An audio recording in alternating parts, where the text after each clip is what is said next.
Bem, para você que é cotista do Helg, talvez hoje não tenha sido um dia tão bom para você, afinal de contas, além de ter recebido ontem um comunicado do mercado a respeito do não pagamento de rendimentos nesse mês, também acordou com as suas cotas valendo pelo menos 17% a menos. Claro, talvez agora o mercado já tenha se recuperado um pouco dessa queda. Normalmente, em momento de tanta euforia, as pessoas acabam vendendo os seus ativos a qualquer preço e se esquecem do fundamento que existe lá de trás. Mas claro, eu vou trazer aqui para vocês todo o racional por trás dessa queda, explicar um pouco da dívida que existe no fundo e, finalmente, eu vou comentar um pouco a respeito da minha percepção deste fundo imobiliário. Mas claro, se você quer saber isso e outras coisas, fique comigo para logo após ver. Então, vamos para o vídeo.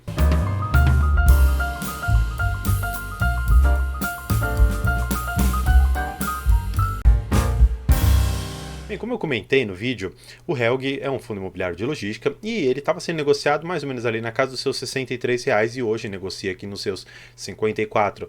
Já chegou hoje no dia a cair mais ou menos seus 17,07%, claro, no pior dos momentos, e hoje agora está com uma queda de aproximadamente 13,5%. Ainda assim, para aquele que colocou, por exemplo, R$ 100 mil, já está aqui com uma perda bem relevante de pelo menos 13 mil nesta única queda, vamos dizer assim, que o fundo imobiliário trouxe. Por que de tudo isso? Primeiro, nós vamos mostrar aqui o fato relevante que eles soltaram. Qual que é a importância de você ler os fatos relevantes? Exatamente para se antenar ao que está acontecendo e depois não ficar surpreso, por exemplo, não recebi rendimento de algum fundo, aconteceu a queda no rendimento, ou subiu muito o rendimento do fundo, o que aconteceu? Eu preciso sempre estar atento aos fatos relevantes. E aqui eles colocaram, e aí eu vou trazer para vocês, que aqui no resultado de março, eles disseram o seguinte, que eles vêm ao mercado comunicar que o resultado caixa do fundo não será distribuído mensalmente com o objetivo de viabilizar opções para cumprimento das obrigações do fundo. Calma que nós já vamos entender que obrigações são essas. Eles colocam aqui que o resultado caixa acumulado não distribuído será incorporado ao valor patrimonial. Isso aqui eu acho bastante interessante, porque o fundo ele tem um certo valor que não foi distribuído para os seus cotistas, mas que está lá dentro, e existe a possibilidade de, respeitada aquela regra legal de que 95% dos proventos semestrais têm que ser divididos com os seus cotistas, eles podem, com aqueles outros 5%, incorporar ao fundo esse determinado valor como forma de valor patrimonial. Eu acho uma manobra interessante, mas ainda assim a gente precisa enxergar como que isso vai ser feito e qual o motivo disso ser feito no final das contas. Eles colocam aqui que pode ainda haver uma distribuição tão logo ocorra um ou mais eventos de liquidez para quitação das obrigações. O que eles querem dizer com isso? Eles disseram, olha, nós temos dívidas e nós vamos ter que pagar essas dívidas. Para que a gente possa fazer frente a esse pagamento, eu não vou repassar aos cotistas aquele valor que eu tenho que pagar mensalmente, ou que eu pelo menos distribuo mensalmente. Dentro da ideia de um semestre, eu vou pegar todas as dívidas que eu tenho, eu vou ver quanto dinheiro eu vou conseguir arrecadar e eu vou exercer um evento de liquidez, ou seja, eu vou pagar uma determinada dívida e aquele valor restante eu vou ver no final do semestre quanto que eu vou conseguir distribuir para os meus cotistas.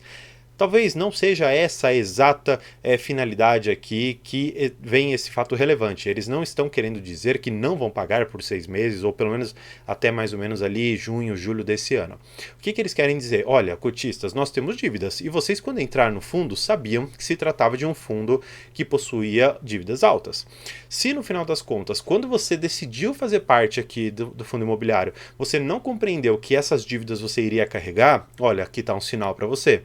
E esse sinal não foi bem recepcionado pelo mercado, afinal de contas, o mercado de fundo imobiliário ele está muito ligado aos rentistas, aquelas pessoas que gostam de ver rendimentos mensais caindo na sua conta, até como forma de conseguir pagar os seus próprios boletos, as suas dívidas de casa, as suas dívidas pessoais. Então, quando isso acontece no fundo imobiliário, por mais que esteja previsto em lei, é um fato bastante ruim para toda a questão logística ali que nós temos dos fundos imobiliários desse pagamento mensal.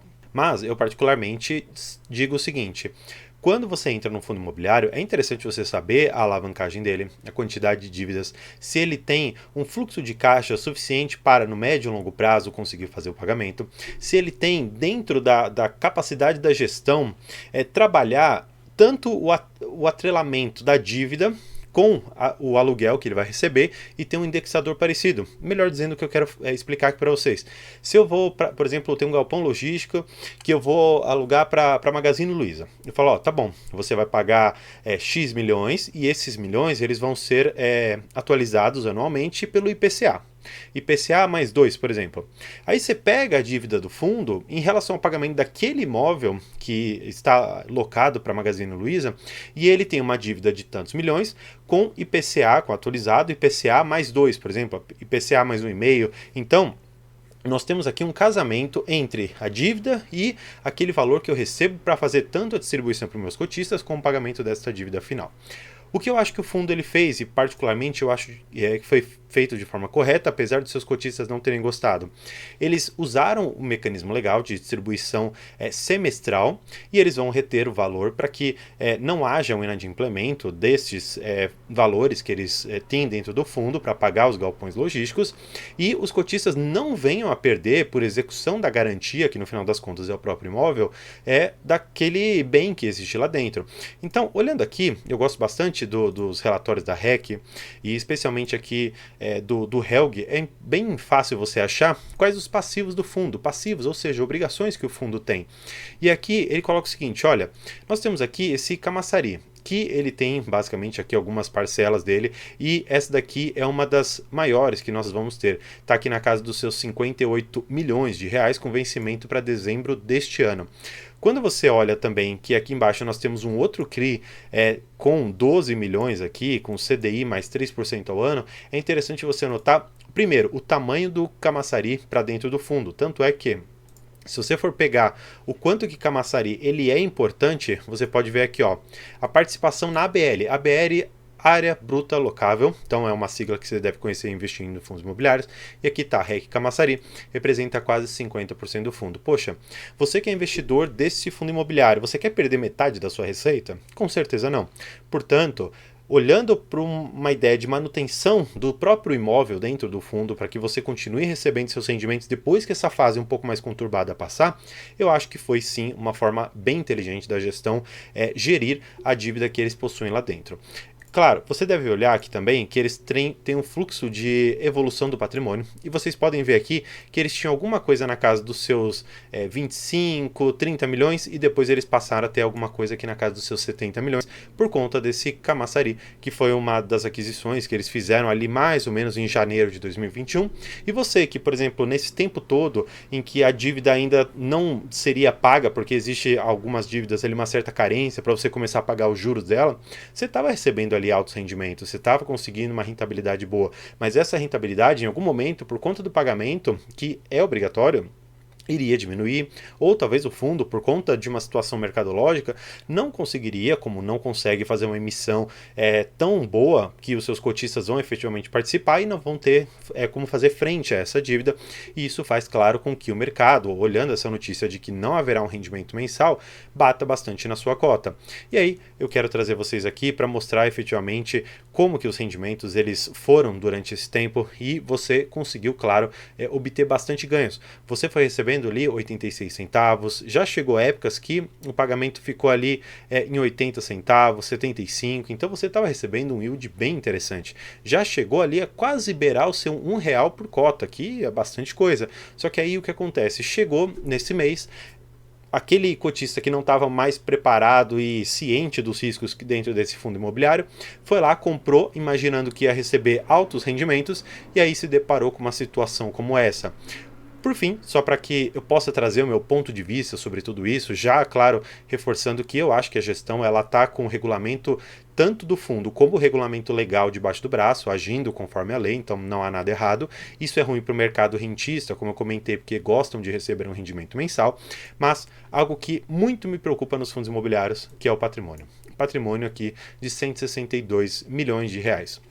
Quando eu invisto em fundos imobiliários, pelo menos numa lógica geral, eu tento buscar fundos imobiliários que tenham um patrimônio de 500, 600 ou mais de 1 bilhão de reais, porque quando você tem uma pulverização, vamos dizer assim, tanto, por exemplo, de CRIs ou de galpões logísticos, que você consegue pulverizar o risco ali, tanto da localização como da qualidade do galpão, tanto quanto dos inquilinos que estão lá dentro, quanto maior é o fundo, menor é o risco que você sofre de, por exemplo, não receber o seu rendimento, ou tendo, por exemplo, a vacância ou inadimplemento de alguma obrigação lá dentro do fundo, você não é tão impactado. Agora, quando você tem um fundo imobiliário que é pequeno, como o Helg é, você acaba sofrendo muito isso no final das contas, porque você paga um valor de algo menor que, claro, vai trazer o seu resultado muito maior por cota, mas o risco também acaba sendo mais elevado e acaba, como foi esse fato relevante, trazendo algo extremamente ruim, que foi o não pagamento dos rendimentos.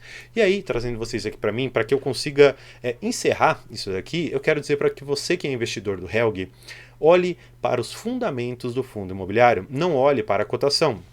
É interessante que você entenda que, pelo menos até o final deste ano, nós teremos que fazer o pagamento daquele CRI que está fazendo frente à aquisição daquele galpão logístico. Portanto, sabendo desse cenário, de que pelo menos até o final do ano você pode ficar com uma renda comprometida, e de que se o Helg conseguir superar essa situação toda, mantiver este patrimônio dentro ali do fundo, talvez para você que está comprando a cota hoje a 50, 55 reais, seja muito interessante não só no ganho patrimonial que você vai ter, mas também na questão das cotas que você vai acumular e dos rendimentos a mais que você vai acabar recebendo, porque por detrás de toda oscilação da bolsa e tanto das ações como dos fundos imobiliários existe uma notícia, e essa notícia, talvez de curto prazo, ela possa afetar os investimentos de uma maneira tão peculiar que você consiga, quase que de maneira única, achar uma brecha que você consegue comprar uma ação ou um fundo imobiliário por um preço talvez nunca visto. Tanto é que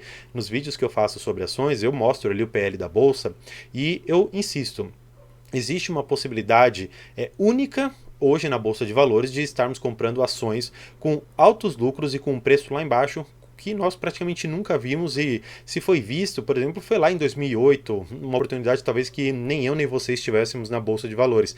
Então, talvez hoje nos fundos imobiliários, especialmente aqui no Helg, seja uma opção válida de compra, de aumento de posição, ou talvez de você incluir esse fundo imobiliário no seu portfólio, claro, lembrando sempre da diversificação de riscos, da diversificação do portfólio e sabendo onde você está entrando, porque no final das contas, o que é mais importante dentro de um fundo imobiliário, no momento que você for investir, claro, considerando a localização do imóvel, a qualidade do inquilino, a qualidade construtiva, mas é também você entender toda a dívida que existe por detrás daquela estrutura que temos ali dos galpões. Então, sabendo disso e sabendo que o Helg vai passar por momentos bem complicados, talvez seja o momento de você parar, refletir e ver se vale a pena comprar ou não este fundo imobiliário. Então, espero que tenha ajudado com essas informações todas. Por hoje é isso. Muito obrigado e tchau!